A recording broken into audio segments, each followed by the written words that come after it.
ಬಂದಿರುವಂತಹದ್ದು 3 of wands ಬಂದಿದೆ. ಎನ್ವಿಷನಿಂಗ್ of future, ನಿಮ್ಮ ಭವಿಷ್ಯತ್ತಿನ ದೃಷ್ಟಿಯನ್ನ ಗಮನದಲ್ಲಿಟ್ಕೊಂಡು, ನಿಮ್ಮ ಭವಿಷ್ಯತ್ತಿನಲ್ಲಿ ಚೆನ್ನಾಗಿರ್ಬೇಕು ಅನ್ನುವಂತಹ ಗಮನದಲ್ಲಿಟ್ಕೊಂಡು ನೀವು ಆಲೋಚನೆಯನ್ನ ಮಾಡ್ತಾ ಇರುವಂತಹದ್ದು, ಮುಂದೆ ಹೋಗ್ತಾ ಇರುವಂತಹದ್ದು ರೆಪ್ರೆಸೆಂಟ್ ಆಗ್ತಾ ಇದೆ. ನಿಮ್ಮ ಲವ್ ಲೈಫಿನ ವಿಚಾರವಾಗಿ ನಲ್ಲಿ ಬಹಳಷ್ಟು ಫುಲ್ಫಿಲ್ಮೆಂಟ್ ಗಳಿತ್ತು, ಸಮಾಧಾನ ಇತ್ತು, ಸಂತೋಷದಿಂದ ಇದ್ರಿ, ಬಹಳಷ್ಟು ಕೇರಿಂಗ್ ಇಂದ ಇದ್ರಿ ಮತ್ತು ಅದರಲ್ಲಿ ಕೆಲವೊಂದು ರೀತಿಯ ಆಲೋಚನೆಯನ್ನ ಕೂಡ ಮಾಡ್ತಾ ಇದ್ರಿ. ಏನು ರೀತಿಯ ತೊಂದರೆಗಳಾಗಬಾರ್ದು, ಈ ಲವ್ ಲೈಫಿನಿಂದ ನನಗೆ ಯಾವುದೇ ರೀತಿಯ ತೊಂದರೆಗಳಾಗಬಾರ್ದು ಅನ್ನುವಂತಹ ಚಿಂತೆ ಕೂಡ ನೀವು ಪಾಸ್ಟಿನಲ್ಲಿಯೂ ಕೂಡ ಸ್ವಲ್ಪ ಇದ್ದಿದ್ದು ರೆಪ್ರೆಸೆಂಟ್ ಆಗ್ತಾ ಇದೆ. ಖುಷಿ ಇತ್ತು, ಸಮಾಧಾನ ಇತ್ತು, ಬಹಳ ಕೇರಿಂಗ್ ಇಂದ ಇರ್ತಾ ಇದ್ರಿ, ಬಟ್ ಅಲ್ಲಿ ಸ್ವಲ್ಪ ಚಿಂತೆ ಕೂಡ ಇದ್ದಂತಹದ್ದು ನಿಮ್ಮ ಪಾಸ್ಟಿನಲ್ಲಿ ಲವ್ ಲೈಫಿನ ವಿಚಾರವಾಗಿ ರೆಪ್ರೆಸೆಂಟ್ ಆಗ್ತಾ ಇದೆ. ಭಯ ಏನಿರ್ಲಿಲ್ಲ, ಸ್ವಲ್ಪ ರೀತಿಯ ಚಿಂತೆಗಳು ನಿಮ್ಮಲ್ಲಿ ಇದ್ದಂತಹದ್ದು ರೆಪ್ರೆಸೆಂಟ್ ಆಗ್ತಾ ಇದೆ. ನೆಕ್ಸ್ಟ್ ಅಟ್ ದ ಪ್ರೆಸೆಂಟ್ ನಲ್ಲಿ ಏನಾಗ್ತಾ ಇದೆ ಅನ್ನೋದನ್ನ ನೋಡೋಣ. ಅಲ್ಲಿಯೂ ಸ್ವಲ್ಪ ಚಿಂತೆ ಇತ್ತು, ಇಲ್ಲಿನೂ ಕೂಡ ಯೋಚನೆಯನ್ನ ಮಾಡ್ತಾ ಇದ್ದೀರಾ. ಎಲ್ಲವೂ ಚೆನ್ನಾಗಿದೆ, ಸಮಾಧಾನವಾಗಿದೆ, ಎಲ್ಲವೂ ಚೆನ್ನಾಗಿ ಆಗ್ತಾ ಇತ್ತು, ಆದ್ರೆ ಲಾಸ್ಟ್ ಅಲ್ಲಿ ಯಾಕೆ ಹಿಂಗ್ ಆಗ್ತಾ ಇದೆ ಅಂತ ಅಟ್ ಪ್ರೆಸೆಂಟ್ ನಲ್ಲಿ ನಿಮ್ಮ ಲವ್ ಲೈಫಿನ ವಿಚಾರವಾಗಿ ಯೋಚನೆಯನ್ನ ಮಾಡ್ತಾ ಇರುವಂತದ್ದು ರೆಪ್ರೆಸೆಂಟ್ ಆಗ್ತದೆ. ಈ ಕಾರ್ಡಿಗೆ ನಾನು ಕ್ಲಾರಿಫಿಕೇಶನ್ ಕಾರ್ಡ್ ಅನ್ನು ತಗೊಂಡಾಗ 7 ಆಫ್ ವ್ಯಾಂಡ್ಸ್ ಬಂದಿದೆ. ಡಿಫೆನ್ಸಿವ್ನೆಸ್ ಅನ್ನ ರೆಪ್ರೆಸೆಂಟ್ ಮಾಡ್ತಾ ಇದೆ. ಲವ್ ಲೈಫ್ ನ ವಿಚಾರವಾಗಿ, ನಿಮ್ಮ ಲವ್ ಲೈಫ್ ನ ವಿಚಾರವಾಗಿ ತಮ್ಮ ಹಿತಾಸಕ್ತಿಗಳ ಕಡೆಗೆ, ತಮ್ಮ ಭವಿಷ್ಯತ್ತಿನ ಕಡೆಗೆ ಹೆಚ್ಚು ಗಮನವನ್ನ ಕೊಡ್ತಾ ಇರುವಂತಹದ್ದೇ ರೆಪ್ರೆಸೆಂಟ್ ಆಗ್ತಾ ಇರೋದಂತ. ಸಾಂಪ್ರದಾಯಿಕವಾದಂತಹ ಆಲೋಚನೆಗಳನ್ನ ಮಾಡುವಂತಹದ್ದು ರೆಪ್ರೆಸೆಂಟ್ ಆಗ್ತಾ ಇದೆ. ಮದುವೆಗಳ ವಿಚಾರದಲ್ಲಿ ಸ್ವಲ್ಪ ಟ್ರೆಡಿಷನಲ್ ಆಗಿ ಥಿಂಕ್ ಮಾಡ್ತಾ ಇರುವಂತಹದ್ದು, ತಮ್ಮದೇ ಆದಂತಹ ಪ್ಯಾಷನೇಟ್ ಏನಿದೆ ಅದರ ಕಡೆಗೆ ಹೆಚ್ಚು ಗಮನವನ್ನ ಕೊಡ್ತಾ ಇರುವಂತಹದ್ದು ರೆಪ್ರೆಸೆಂಟ್ ಆಗ್ತಾ ಇದೆ. ನಿಮ್ಮ ಲವ್ ಲೈಫಿನ ವಿಚಾರದಲ್ಲಿ ಈಗ ಸ್ವಲ್ಪ ಕೆಲವೊಂದು ರೀತಿಯ ಆಲೋಚನೆಗಳನ್ನ ನೀವು ಮಾಡ್ತಾ ಇರುವಂತಹದ್ದು ಇಲ್ಲಿ ರೆಪ್ರೆಸೆಂಟ್ ಆಗ್ತಾ ಇದೆ. ಇನ್ ಫ್ಯೂಚರಿನ ದೃಷ್ಟಿಯಿಂದ ಏನಾಗುತ್ತೋ, ಹೇಗಾಗುತ್ತೋ, ಹೆಂಗಿರುತ್ತೋ ಅನ್ನುವಂತಹ ಆಲೋಚನೆಗಳನ್ನ ನೀವು ಮಾಡ್ತಾ ಇರುವಂತಹದ್ದು ರೆಪ್ರೆಸೆಂಟ್ ಆಗ್ತಾ ಇದೆ.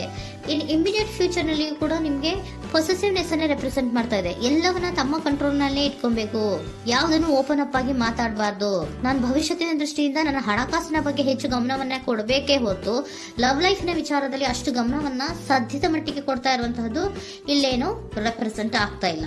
ಆಫ್ ಪಾರ್ಟಿಗಳಿಗೆ ನಾನು ಕ್ಲಾರಿಫಿಕೇಶನ್ ಕಾರ್ಡ್ ಅನ್ನ ಕೊಟ್ಟಾಗ ಅವ್ರು ಓಪನ್ ಅಪ್ ಆಗದೆ ಇರೋದೇ ನೀವು ಕೆಲವೊಂದು ರೀತಿಯ ಆಲೋಚನೆಗಳನ್ನ ಅಥವಾ ಚಿಂತೆಗಳನ್ನ ಮಾಡ್ತಾ ಇರುವಂತಹದ್ದು ರೆಪ್ರೆಸೆಂಟ್ ಆಗ್ತಾ ಇದೆ. ಯಾವುದನ್ನು ಕೂಡ ಓಪನ್ ಅಪ್ ಆಗಿ ಹೇಳ್ತಾ ಇಲ್ಲ ಇರೋದೇ ನಿಮ್ಮ ಚಿಂತೆಗಳಿಗೆ ಕಾರಣವಾಗಿರುವಂತಹದ್ದು.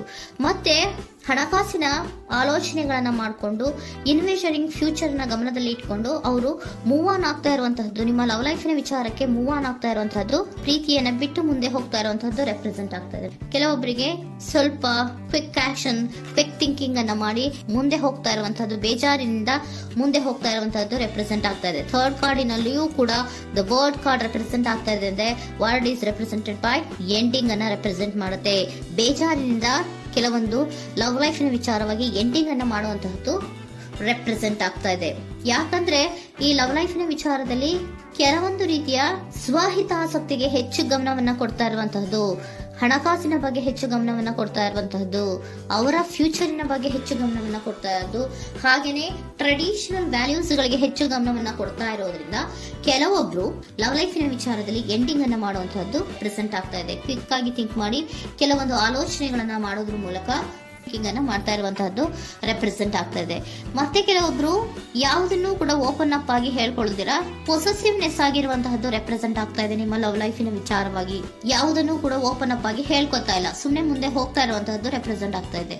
ಯಾಕೆ ಅವರಿಗೆ ಇನ್ವೆಸ್ಟಿಂಗ್ ಫ್ಯೂಚರ್ ನ ದೃಷ್ಟಿಯಿಂದ ಗಮನವನ್ನ ಇಟ್ಕೊಂಡು ಭವಿಷ್ಯತ್ತಿನಲ್ಲಿ ಏನಾಗುತ್ತೋ, ಹೇಗಾಗುತ್ತೋ ಅನ್ನುವಂತ ಗಮನವನ್ನ ಇಟ್ಕೊಂಡು ಅವ್ರ ಬಗ್ಗೆ ಮಾತ್ರ ಅವರು ಯೋಚನೆಯನ್ನ ಮಾಡ್ತಾ ಇರುವಂತಹದ್ದು ಕೆಲವೊಬ್ಬರಿಗೆ ರೆಪ್ರೆಸೆಂಟ್ ಆಗ್ತದೆ. ಮತ್ತೆ ಕೆಲವೊಬ್ರು ಬಹಳ ಡಿಫೆನ್ಸಿವ್ ಆಗಿರುವಂತಹದ್ದು, ತಮಗೇನು ತೊಂದರೆ ಆಗಬಾರ್ದು ಲವ್ ಲೈಫಿನಿಂದ ಅನ್ನುವಂತಹ ಗಮನವನ್ನ ಇಟ್ಕೊಂಡು ಬಹಳ ಟ್ರೆಡಿಷನಲ್ ಆಗಿ ಈಗ ಯೋಚನೆಯನ್ನ ಮಾಡ್ತಾ ಇರುವಂತಹದ್ದು ಅಟ್ ಪ್ರೆಸೆಂಟಿನಲ್ಲಿ ರೆಪ್ರೆಸೆಂಟ್ ಆಗ್ತದೆ. ಹಿಂದೆ ನಿಮ್ಮಲ್ಲಿ ಸಂತೋಷ ಇತ್ತು, ಸಮಾಧಾನ ಇತ್ತು, ಬಹಳ ಕೇರಿಂಗ್ ಇತ್ತು, ಆದ್ರೂ ಕೂಡ ನಿಮ್ಮಲ್ಲಿ ಕೆಲವೊಂದು ಯೋಚನೆಗಳು ಇದ್ದೇ ಇತ್ತು. ಭಯ ಇಲ್ಲ ಅಂದ್ರೂ ಕೂಡ ಸ್ವಲ್ಪ ಆಲೋಚನೆಗಳನ್ನ ಮಾಡ್ತಾ ಇರುವಂತಹದ್ದು, ನನಗೇನು ತೊಂದರೆ ಆಗಬಾರ್ದು, ಯಾವುದೇ ರೀತಿಯ ತೊಂದರೆಗಳಾಗಬಾರ್ದು ಅನ್ನುವಂತಹ ಆಲೋಚನೆಯನ್ನ ಮಾಡ್ತಾ ಇರುವಂತಹದ್ದೇ ನಿಮ್ಮ ಲವ್ ಲೈಫಿನಲ್ಲಿ ರೆಪ್ರೆಸೆಂಟ್ ಆಗ್ತಾ ಇರೋದು. ಏಂಜಲ್ ಗೈಡೆನ್ಸ್ ಅನ್ನ ತಗೊಂಡ್ಬಿಡೋಣ. ನೋ ನೀಡ್ ಟು ವರಿ, ಯಾವುದಕ್ಕೂ ನೀನು ಭಯವನ್ನ ಪಡುವಂತಹ ಅವಶ್ಯಕತೆ ಇಲ್ಲ. ಟೇಕ್ ಎ ಆಕ್ಷನ್ಸ್ ಅನ್ನ ತಗೋ. ಇಫ್ ಯು ಬಿಲೀವ್, ನಿನ್ಗೆ ನಂಬಿಕೆ ಇದೆಯಾ, ಸಿಚುಯೇಷನ್ ವಿಲ್ ಇಂಪ್ರೂವ್, ಸಿಚುಯೇಷನ್ ಅನ್ನೋದು ಇಂಪ್ರೂವ್ ಆಗುತ್ತೆ. ಆಕ್ಷನ್ ಅನ್ನ ತಗೋಬೇಕು ಅಂತ ನಿಮ್ಗೆ ಈ ಲವ್ ಲೈಫ್ ನ ವಿಚಾರವಾಗಿ ಅನ್ಕೊಂಡಿದ್ರೆ ಟೇಕ್ ಆಕ್ಷನ್ಸ್ ಅನ್ನ ತಗೋ ಅಂತ ಕೂಡ ಏಂಜಲ್ ಗೈಡೆನ್ಸ್ ನಿಮ್ಗೆ ಕೊಡ್ತಾ ಇದ್ದಾರೆ. ಯಾಕೆ ನಿಮ್ಗೆ ಈ ರೀತಿ ಬರ್ತಾ ಇದೆ ರೀಡಿಂಗ್ ಗಳಲ್ಲಿ ಅನ್ನೋದಕ್ಕೆ ನಾನು ನಿಮ್ಮ ಸರೆಂಡರ್ ಸಿಚುಯೇಷನ್ ಹೇಗಿದೆ ಅನ್ನೋದ್ರ ಬಗ್ಗೆ ನಾನು ಒಂದು ಕಾರ್ಡ್ ಅನ್ನ ತಗೊಂತೀನಿ. It is a healthy to set boundaries in relationship. Healthy set boundaries ಅನ್ನ ಮಾಡ್ತಾ ಇದ್ದೀರಾ? ಯಾರೋ ನಿಮ್ಮ ಲವ್ ರಿಲೇಶನ್ಶಿಪ್ ವಿಚಾರದಲ್ಲಿ ಹೆಲ್ದಿ ಬೌಂಡ್ರೀಸ್ ಅನ್ನ ಸೆಟ್ ಮಾಡ್ತಿದ್ದೀರಾ? Practice experiencing your needs. ಏನ್ ಬೇಕು ನನಗೆ ಅನ್ನೋದ್ರ ಬಗ್ಗೆ ಈಗ ಆಲೋಚನೆಯನ್ನ ಮಾಡ್ತಾ ಇರುವಂತದ್ದು. Remember that no is a complete sentence. No ಅನ್ನೋದೇ ಒಂದು ಕರೆಕ್ಟ್ ಆಗಿರುವಂತಹ ಸೆಂಟೆನ್ಸ್ ಅಂತ ಅವರು ಹೇಳ್ತಾ ಇದ್ದಾರೆ. ಸರೆಂಡರ್ ಸಿಚುಯೇಷನ್ ಯಾಕೆ ನಿಮ್ಗೆ ಎಂಡಿಂಗ್ ಅನ್ನ ರೆಪ್ರೆಸೆಂಟ್ ಮಾಡ್ತಾ ಇದೆ ಅಂದ್ರೆ, ಕೆಲವೊಂದು ರೀತಿಯ ಹೆಲ್ದಿ ಬೌಂಡ್ರೀಸ್ ಅನ್ನ ಹಾಕೋತಾ ಇದ್ದಾರೆ. ನಾನು ಹೀಗೆ ಇರಬೇಕು, ನಾನು ಭವಿಷ್ಯತ್ತಿನ ಕಡೆಗೆ ಹೆಚ್ಚು ಗಮನವನ್ನ ಕೊಡಬೇಕು, ನನ್ನ ಲವ್ ಲೈಫಿಗಿಂತ ನನ್ನ ಹಣಕಾಸಿನ ಬಗ್ಗೆ ಹೆಚ್ಚು ಗಮನವನ್ನ ಕೊಟ್ಟು ಕೆಲವೊಂದು ರೀತಿಯ ನಮ್ಮ ಜೀವನದಲ್ಲಿ ಟ್ರೆಡಿಷನ್ ವ್ಯಾಲ್ಯೂಸ್ ಗಳಿಗೆ ಹೆಚ್ಚು ಗಮನವನ್ನ ಕೊಡಬೇಕು ಅನ್ನೋದ್ರ ಕಾರಣಗಳಿಗೆ ಕೆಲವೊಬ್ರು ನಿಮ್ಮ ಲವ್ ಲೈಫಿನ ವಿಚಾರದಲ್ಲಿ ಎಂಡಿಂಗ್ ಅನ್ನ ಮಾಡುವಂತಹದ್ದು ರೆಪ್ರೆಸೆಂಟ್ ಆಗ್ತದೆ. ಯಾಕೋ ಕೆಲವೊಬ್ರು ಹೆಲ್ದಿ ಬೌಂಡ್ರೀಸ್ ಗಳನ್ನ ಹಾಕೋತಾ ಇರುವಂತಹದ್ದು ರೆಪ್ರೆಸೆಂಟ್ ಆಗ್ತಾ ಇದೆ. ಅದಕ್ಕೇನೆ ನಿಮ್ಗೆ ಏಂಜಲ್ ಗೈಡೆನ್ಸ್ ಕೂಡ ಕೊಟ್ಟಿರುವಂತಹದ್ದು. No need to worry. ಅದಕ್ಕೆ ಹೆಲ್ದಿ ಬೌಂಡ್ರೀಸ್ ಅನ್ನ ಹಾಕೋತಾ ಇರೋದಕ್ಕೇನು ನೀನು ಆಲೋಚನೆಯನ್ನೇನು ವರಿ ಏನು ಮಾಡ್ಕೊಂಬೇಡ. ಸಿಚುಯೇಷನ್ ಅನ್ನೋದು ಖಂಡಿತ ಇಂಪ್ರೂವ್ ಆಗುತ್ತೆ. ಇಫ್ ಯು ಬಿಲೀವ್, ನಿನಗೆ ನಂಬಿಕೆ ಇದೆಯಾ, ಟೇಕ್ ಆಕ್ಷನ್. ಕೆಲವೊಂದು ಆಕ್ಷನ್ಸ್ ಗಳನ್ನ ತಗೋ ಅಂತ ಹೇಳ್ತಾ ಇದ್ದಾರೆ.